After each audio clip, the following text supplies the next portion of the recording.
amazing. No matter who we are, we know you'll never change. Bonne année. C'est pas bonne année. Batula bandamese. Bonne année. Amgeru jiruko. Do something amazing because of His grace. Do something amazing. Oh, amazing, amazing. Let me tell you all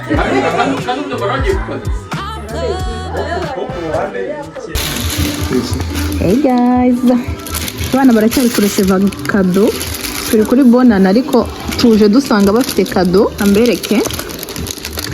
Les enfants gâtés là.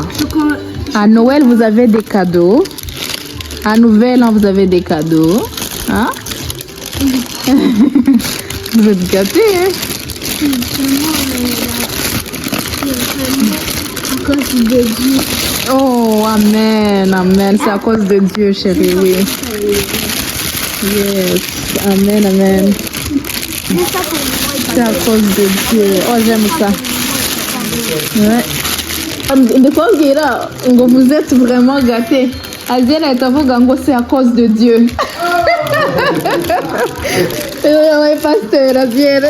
Iyo nishimye umva guys ndaseka nkavuga utuntu twinshi nkavuga utugambo twinshi ariko iyo niyumvise navuze utugambo twinshi nko muri video yanjye bana wemba numva byose nabikupa nkabikuraho.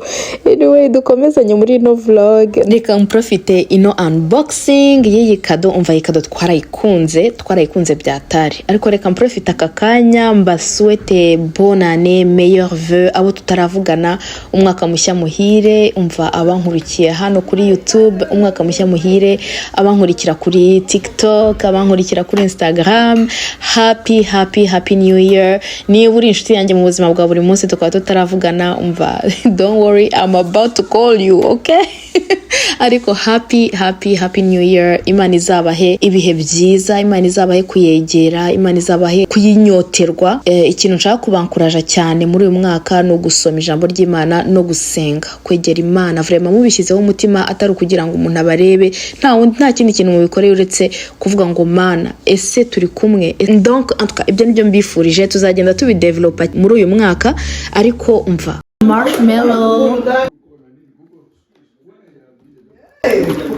sahani na kadongo yo gushyiraho amabiswi abasanga abana ihangane uyu mwaka ikintu nkwifurije nuko wanyoterwa Imana ukayegera warangiza ugaspreadinga ijambo ry'Imana kuko you guys turi mu bihe bya nyuma sinzi nimo muri kubibona antuka hano muri Canada nkandi kuri amakuru mbega ibintu biri kuba hano muri za Canada na USA nkavuga Mana yanjye mbega ibintu turagowe tutiyegereza Imana turagowe ariko sinshaka kubakukura umutima ndashaka juste kubankuraja umva reka do spreading kubaho kw'Imana do spreading the good news kubwira abantu ko Yesu ahari. Hello my people, mwaramutse mwaka mushya muhire nimba uri kubona ino video no kuvuga ko you made it in 2026 so happy new year. Uyu munsi rero turi ku itariki ya mbere ndateka igikoba sinzi ko rero nimo numva hari cano nkunze kumva reka namwe mba plugging muze kuyireba iyi cano ni cano imfasha cyane yitwa Grace for Purpose Prayers ni channel icaho amasengesho icaho nyine ibintu bijyanye n'Imana sinzi ko nari ndimo ndayumva noneho wari uri kuvuga aravuga ngo tugomba gukipinga focus yacu cyangwa se attention yacu yose twayikipinga ku Mana yose ariko igomba kuba iri directed ku Mana.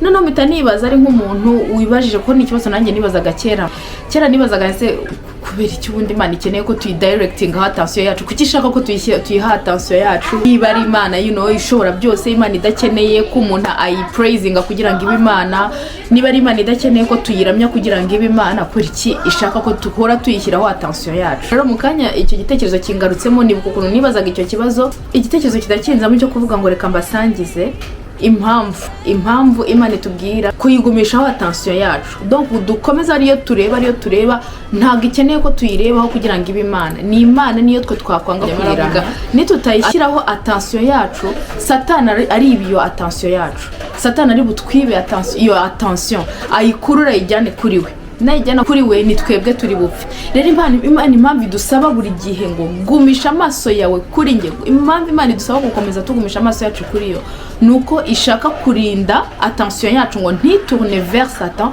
kubera ko Satani we icyara ahangaha gukora yaje kwica, kwiba no kurimbura. Rero nitumurebaho gato ni nkako kanya ubugingo bwacu burata buraducika buti ibirangaza nitugisenga tukegereye Imana, kandi icyo gihe tutakegereye Imana nta mahirwe na make dufite yo gutsinda Satani. Rero impamvu Imana ikomeze tubwira ngo mushyireho attention, ni murebe kuri njye, ni musenge, ni munyiyegereze, no kugira ngo iturinde. Ntagaruka ikeneye ko tuyiramenya kugira ngo ibe Imana, iracyari Imana. Niyo twese ku isi yose twavuga ati turanze ntitwongera kukuramya, iraguma ari Imana. Rero kuyifokasingaho ni byiza kuri twebwe, ni cyiza kuri twe. Donc nta kintu na kimwe Imana idusaba gukora kiri selfish kuri yo, bivuze ngo yenda ngo ni munsenga ngo ndaba Imana kurushaho cyangwa ndagira izindi power. No, ibintu byose Imana idusaba gukora ni ibyacu, ni kubwacu. Ni nko usaba umwana wawe kwiga, ntabwo umusaba kwiga kubera wowe, ntabwo umusaba kugira ubuzima bwiza kubera wowe. No kuvuga ngo ibyo dusaba abana bacu byose ni ibyiza byose dusaba abana bacu kwikorera ni kubwabo, ni ukugira ngo babikore kubwabo, bazagira ubuzima bwiza, batazastragoringa yenda nkuko twe twastragorinze, batazamugukene, ni ukuvuga ngo ni ikintu kibafasha bo ubwabo mu buzima bwabo. Ni kimwe rero ni Imana yacu. Nayindi guteka igikoma, icyo gitekerezo kinzamo ndavuga reka mpagarike mbanze mbapartage kino kintu kitaza kuncika ntagipartage. C'est ça que je voulais partager. Imana impamvu idusaba ngo tuyifokasingeho, umva mwihangana abantu bamwe baravuga ariko impamvu Imana idusaba kuyifokasingaho ntago ari kugira ngo tuyihe importance birangiriraho. No, ni kubwacu tugomba kuyifokasingaho, kuko ni dushifting attention yacu ntibiri ku Mana, Satani aratwiba attention, Satani aratwiba ubuzima, kandi ahera aho ngaho atwiba n'ubugingo. Nakwiba ubuzima bwo muri iyi si azaba yakwibye n'ubugingo muri sanse ye. Niba parlez doucement les amis s'il vous plaît, ok, je fais une vidéo.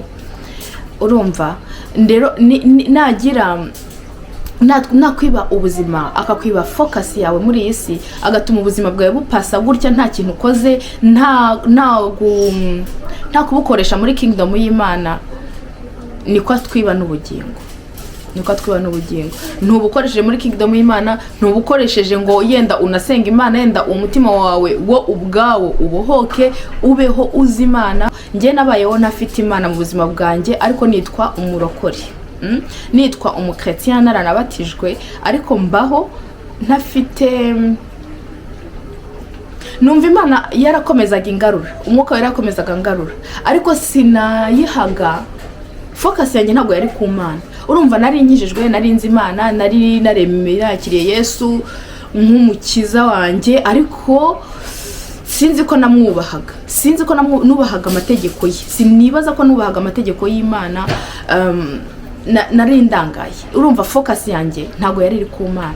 Ndumva narigeze kubivuga muri video imwe, ngewe numva narakiriye neza Yesu mu buzima bwanjye maze kubyara umukobwa wanjye, ariko mbere yaho umva ni birebire. Ariko muri no parenthèse nashaka kubapartager yuko impamvu tugomba gukipinga focus yacu ku Mana ni ukubera yuko Imana idashaka ko Satani atwiba focus, kuko natwiba focus aho kugira ngo dutumbere Imana tukareba ibyo Satani atwereka, ibiturangaza, amafaranga, ibintu biri shiny, akatwibagiza ko dufite ubuzima nyuma y'iki gihe turimo.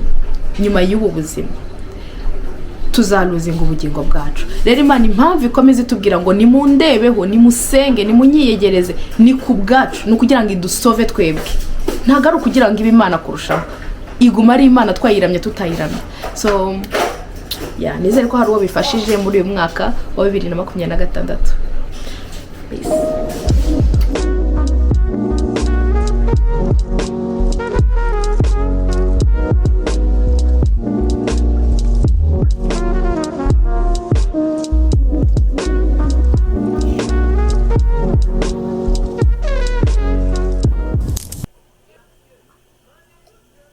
Ndaza kubaza bopero wanjye aho yayiguze, ndayishaka.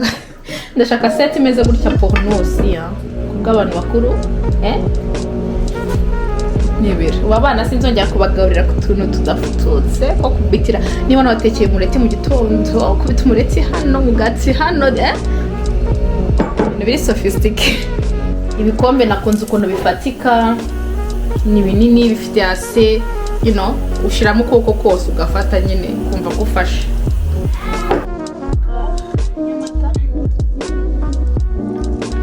Iki ni igikombe cy'amata kirimo like 1 cup. Yeah, it's a measuring cup. Ni nk'igikombe cyo kumezura ukora recette. Donc 3/4 by'amata, 1/2 cy'amazi, 3/4 by'igikombe cy'amagi 2, 1, 2, 1/4 cy'igikombe cy'isukari, voilà, pinch of salt.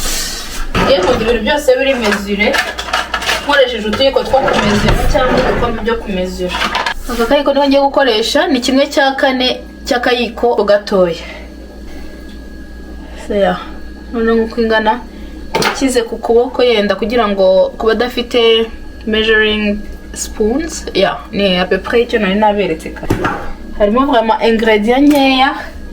3 tablespoons melted butter cyangwa oil. Ngiye nkoresha oil kubera yuko ntabwo mfite umwanya wo kumeltinga ibyo byose. Koresha amavuta asanzwe yo guteka.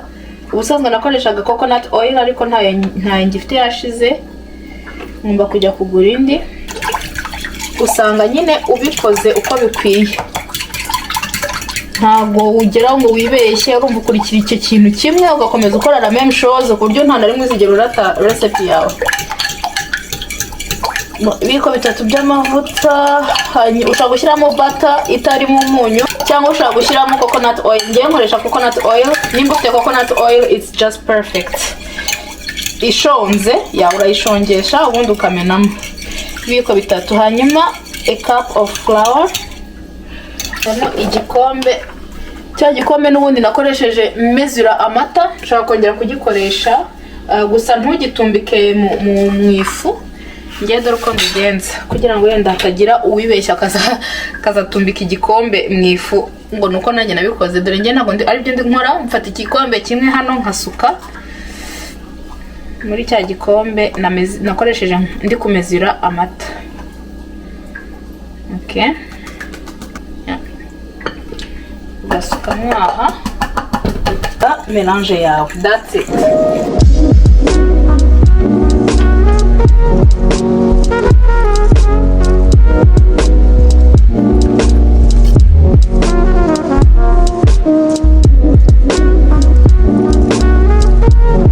Guys, aftermath y'ibyo maze gukora byose hano, je pense que ngomba kuraninga machine imwe yo koza ibyombo. Crepe zanjye ziraryoha, muze kuzigerageza. Iriya recette nababwiye perfection. Ugiye uyipima nk'uko nayikweretse, nturenze unugira icyo urenze unugira icyo ukuraho. Ebana perfect. Mugapanu gatoya pane igipanu kinini cyane gikurura crepe runini. Je préfère yari dutoye nibwo turi ikikani tuba turi finyore. Mba guys, ejo twagiye kurya Noheli muri famille zombi. Noheli kwa sister wanjye ampa isombe n'amandazi. Hanyuma tugeze kwa Bopere nabo nsanga bafite agakado kw'abana. Nashyizemo nakoze unboxing yako. Tukihagera nahise nkora unboxing. Hey guys, happy new year again. Turacyari kuri wa munsi umwe maze kubereka mu kanya ukuntu akoze amakrepe n'ibiki.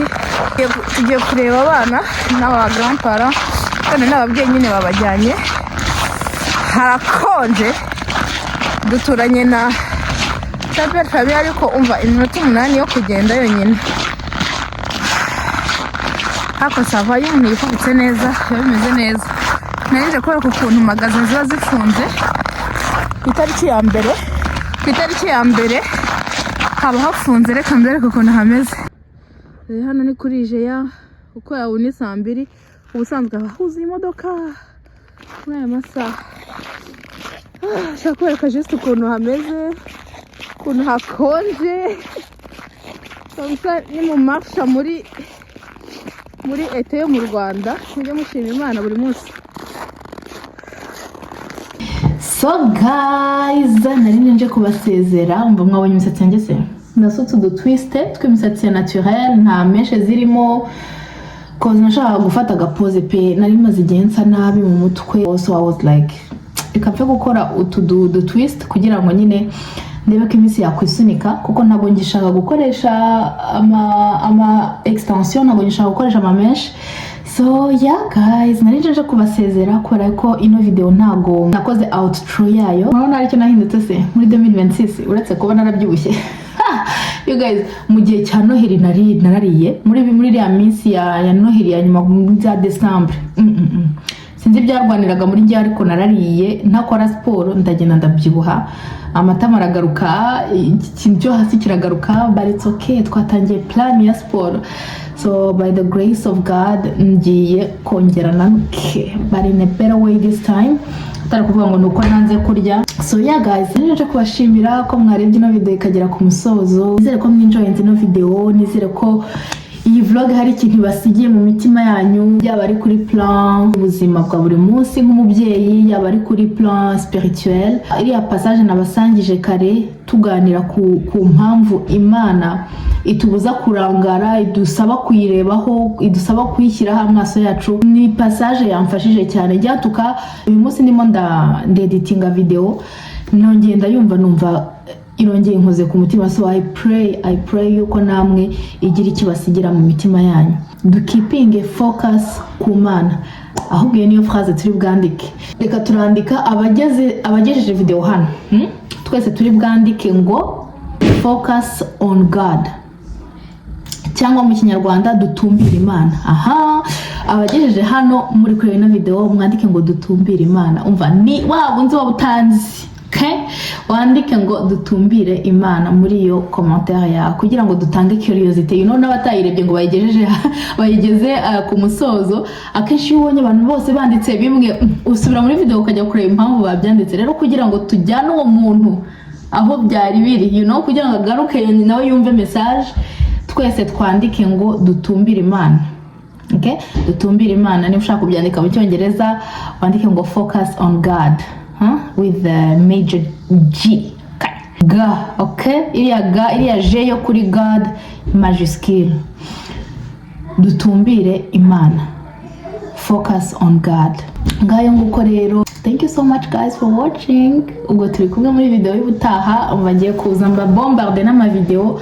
Hari igihe cyageze nyine nkumva birancanze, nk'umunyabinyo ibyo mbasangiza, ariko kubw'ubuntu bw'Imana it's gonna come back. Imana nitanga les dons, nitanga impano, nitanga inspiration, niyo créateur wa mbere. Rero impe nanjye creativité, ntangire mbahe video zifasha, atari ibintu juste biraho biri vide, Thank you so much for watching. Imana ikomeze ibarinde.